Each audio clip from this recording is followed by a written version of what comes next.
नमस्कार साथियों, जागृति क्लासेस के ऑनलाइन प्लेटफॉर्म पर आपका हार्दिक अभिनंदन। क्योंकि दीपावली का त्यौहार अब हो चुका है, आप सभी ने बहुत हर्षोल्लास के साथ, आनंद के साथ इस त्यौहार को मना लिया है। और अब मैं उन बच्चों के लिए बात करना चाह रहा हूं जो इस वर्ष यानी सत्र 2022-23 में बोर्ड परीक्षा में अपनी एज ए अभ्यर्थी उनको एग्जाम देना है। तो जो भी विद्यार्थी इस बोर्ड परीक्षा की तैयारी कर रहे हैं वो, क्योंकि अब आधा सत्र लगभग स्कूल में पूरा हो चुका है, बाकी का जो आधा सत्र बचा है उसमें आपका ज़्यादातर समय या तो परीक्षाओं में या फिर छुट्टियों में निकलने वाला है। तो आपकी पढ़ाई पर इसका सीधा सीधा असर होगा।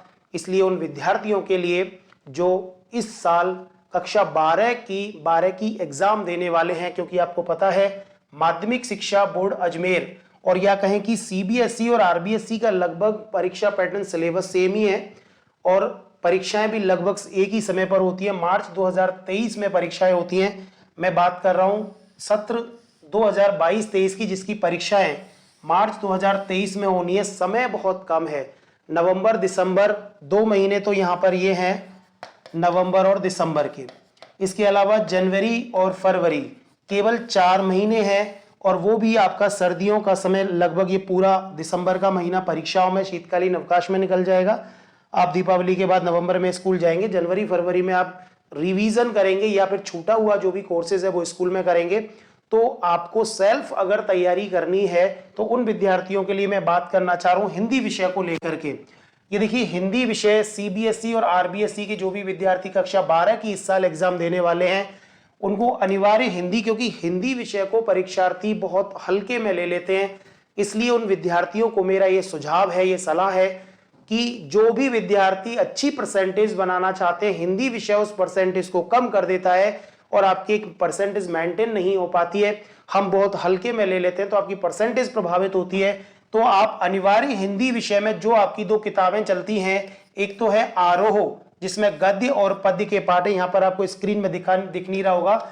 ये देखिए, ये आरोह पुस्तक, यहाँ पर आपको एक चित्र दिखा रखा है जिसमें ये आरोह भाग 2 लिखा हुआ है और एक है आपकी वितान भाग 2। ये दोनों अनिवार्य पुस्तकें हैं जो हिंदी के लिए चलती हैं। आरोह में गद्य और पद्य के पाठ है, ये आप ये देख लीजिए, यहाँ पर दिख नहीं रहा है, मैं बता देता हूँ। 10 पाठ तो आपके काव्य खंड के हैं और इधर गद्य खंड के करीब 8 पाठ यहाँ पर महादेवी वर्मा से लेकर के ये हजारी प्रसाद द्विवेदी तक, ये और भीमराव अम्बेडकर का एक निबंध भी है। यहाँ पर 18 पाठ तो ये हैं और 4 पाठ आपके इस वितान पुस्तक में है। ये वितान के चैप्टर हैं और ये दोनों आपके आरोह के चैप्टर हैं, 18 और 4 22। यहाँ आरोह और वितान, इन दोनों पुस्तकों के लिए हम लोग आपके साथ क्या करने वाले हैं, ये देखिए।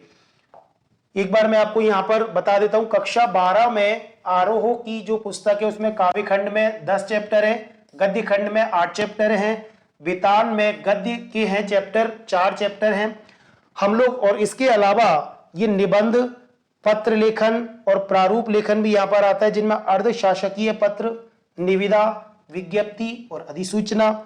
इसके अलावा व्यावहारिक व्याकरण आती है जिसके 4 चैप्टर, यहाँ पर 4 टॉपिक हैं। भाषा लिपि वाला है, एक शब्द शक्ति वाला है, अलंकार वाला है और एक पारिभाषिक शब्दावली वाला है। देखिए, ये बहुत ही अच्छा सिलेबस है, मैथमेटिकल सिलेबस है। विद्यार्थी थोड़ा समय अगर इसको देंगे तो वो बहुत अच्छे नंबर इस हिंदी विषय में ला पाएंगे। मैं बता दूं उन विद्यार्थियों को कि हम क्या करने वाले हैं। ये व्याख्या, पद्य भाग की मुख्य रूप से व्याख्या में विद्यार्थियों को दिक्कत आती है, तो हमारी कोशिश रहेगी कि ये सारी अच्छे तरीके से हम लोग चैप्टर वाइज व्याख्या उनको देंगे। यहाँ पर पद्य भाग की, गद्य भाग का भी इतना बड़ा चैप्टर बच्चे के दिमाग में से निकल भी जाता है, बच्चा पढ़ता भी नहीं है और पढ़ भी लेता है तो उसका कॉन्सेप्ट समझ में नहीं आता।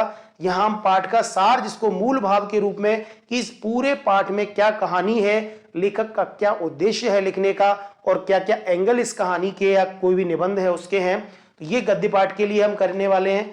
इसके अलावा गद्य और पद्य के जितनी भी दोनों बुक्स में से जो भी प्रश्नोत्तर यहाँ बनेंगे उन प्रश्नोत्तर पर भी हम चर्चा करेंगे। क्या कैसे प्रश्न पिछली परीक्षाओं में बने हैं और आगे वाली परीक्षाओं में किस तरह के प्रश्न बनने वाले हैं। तो बने रहिए अपने YouTube चैनल के साथ में, ये सारी चीजें आपको 1-2 दिन में ही मिलने लग जाएंगी। धन्यवाद।